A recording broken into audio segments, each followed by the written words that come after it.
Alla 75esima edizione del Mandorlo in Fiore, ieri mattina c'erano anche gli alunni del liceo classico Empedocle di Agrigento ad indirizzo musicale, guidato dal dirigente scolastico Marica El Gagatto.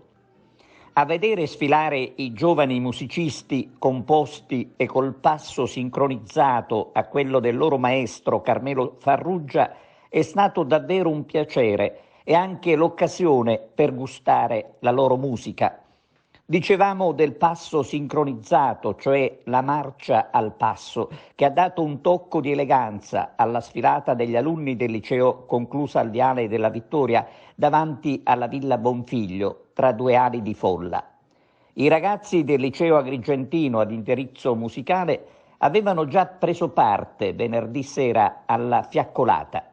Ieri, giornata conclusiva della manifestazione, partecipare alla sfilata è stata un'altra occasione per farsi apprezzare e gli applausi ricevuti sono stati la testimonianza del grado di preparazione raggiunto dai ragazzi, grazie in primo luogo al maestro Carmelo Farrugia.